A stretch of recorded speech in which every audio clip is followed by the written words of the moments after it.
ताई तुमचं चुकलं. मी म्हणलं कसं काय? ते म्हणे चुकलं. मी म्हणलं कसं काय? ते म्हणे पेराल तर सोगतच नाही. म्हणलं कसं काय? ते म्हणे शेंगदाणा पेरल्यावर झालं टरफलच कसं काय? आता भैमुगाची शेंग माहित असेल. आज शेंगदाणावरून टरफल. ते म्हणे शेंगदाणाच कळत नाही डायरेक्ट त्याला टरफलच कसं काय? तर जाऊच दे ना, उत्तरच द्यावं लागेल. मी एक डोक्याचा विचार केला, डोक्याचा वापर केला. म्हणलं काय नाही, मी तुला उत्तर देते, तुम्हाला घरी चहा प्यायला नाही. त्यानं मला घरी चहा प्यायला नेलं आणि कपात चहा आणला. पूर्वीला चहा यायचं कप फुल, कपातून बशीत आणि बशीतून पाहुण्याच्या अंगावर.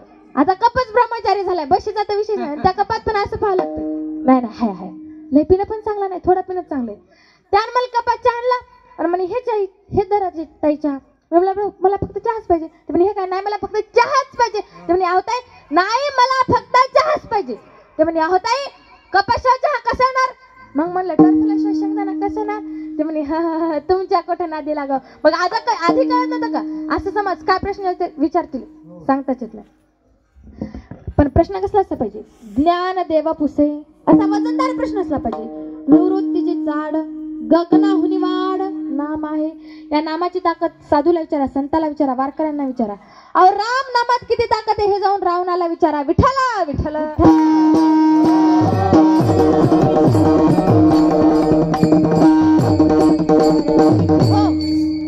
अहो राम नामात किती ताकद आहे याची किंमत रावणाला कळाली. वानरसेनेनं काय लिहिलं दगडावर? लहान मुलं बसलेत पुढं. काय लिहिलं वानरसेनेनं दगडावर?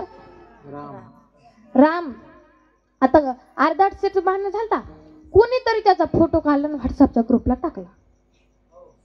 कसला विचार करताय? मोबाईल पहिल्यापासून आहे. आता मोबाईलला माणसं हँग झाली, किती वापरावं तेच कळत नाही. अनलिमिट मध्ये पाहिजे. कीर्तनात काय तेच, सगळीकडे तेच.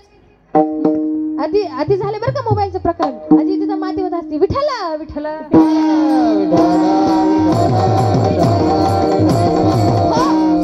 कोणीतरी त्याचा फोटो काढला आणि व्हॉट्सअपच्या ग्रुपला टाकला. मग पाहू लागले राक्षस लंकेतली. म्हणे अयो, ज्याची बायको 6 महिने झाले आपल्या मालकाकडे, त्याच्या नावाने दगड तरतेत. शत्रू सामान्य नाही.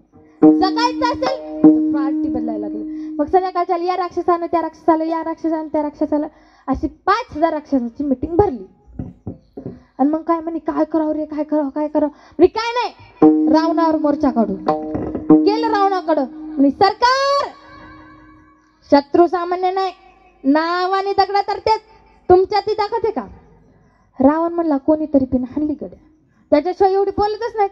रावण हुशार. रावण म्हणतो त्या रामात ती ताकद आहे का? रावण म्हणतात रावण ऐक, 80,000 बायका, 1 लाख मुलं, 6 लाख ना तू, 1.5 लाख पण तू, त्याला रेशन केलं गहू किती मिळत असेल? अहो सरकारच त्याचं होतं, असा वजनदार माणूस रावण. मग काय रावण म्हणला मी पण पाण्यात दगडा तरवणारच, मी पण रावण आहे, मला पण रावण म्हणतात. आपले चला आम्हाला डोळ्यात पाहिजे. गेले समुद्रावर किनाऱ्यावर. त्यांचा तिकडून सेतू आणि यांचा इकडून सेतू. रावण गेला समुद्र किनाऱ्यावर, दगड हातात घेतला रावणानं, टाकला, तरला. अहो रावणाच्या हातून दगड तरला. मग खालचे म्हणायला लागले वा वा वा वा वा वा, जय जयकार करायला लागले, रावण महाराज की तुम्ही त्यांच्या पार्टीला दिसताय. जय जय जयकार करायला लागले आमच्या अंजलीताई महाराज रांगेसारखं. वा सांगूच नका. वा वा वा वा वा, लाट कुणाची असू द्या, आपण पण काय सामान्य नाही. पण त्याच्यातलं पचकन म्हणे मोकळा तरतोय बसल्यावर बुडवलं. म्हणजे लोक कोठा खोका लावतात सांगताच येत नाही. मग त्याच्यातलं एक दुसरं म्हणे तो बसून पाहिजे. ते म्हणे हा मी बसून पाहिजे, बुडला तर तो बसून पाहिजे. ते दुसरं लय वजनदार होतो. अहो काय काय लयच वजन असतं, काय कायच्या दिसण्यात वजन असते, काय कायच्या हसण्यात वजन असते, काय कायच्या बोलण्यात वजन असते. छत्रपतीने काय स्वराज्य फुकट नाही निर्माण केलं, वजनदार मावळे होते म्हणूनच स्वराज्य निर्माण झाले. आपली जेवढे मनगट आहेत तेवढे त्यांच्या मिशाच्या, त्यांचे मनगट केवढे असतात का? मावळे वजनदार. मग काय ते वजनदार होते, त्यानं बसून पाहिलं तरी सुद्धा काय दगड बुलडा नाही. मग रावणाच्या गगनात आनंद मावना, कार्यकर्त्याच्या गगनात आनंद मावना. हे खेळ कला संध्याकाळच्या मिरवणूकच. हे डीजे गुलालांची मिरवणूक केली, मिरवणूक संपली, रावण आला घरी. आता मंदोदरीने ताट वाढलं होतं, रावण बसला जेवायला पाटावर.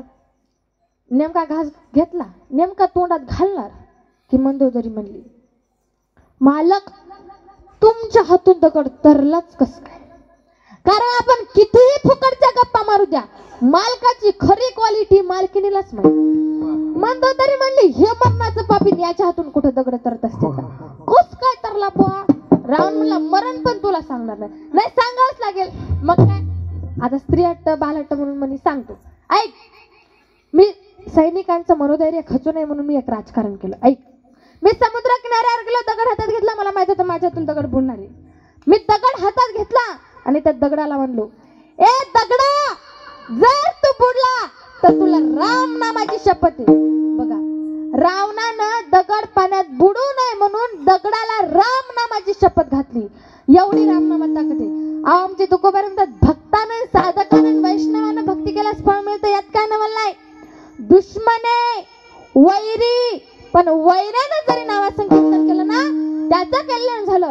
आणि असं नामसंकीर्तन आम्ही सतत केल्यामुळे आमच्या चित्ताला समाधान प्राप्त झाला. अभंगाचे पहिले चरण.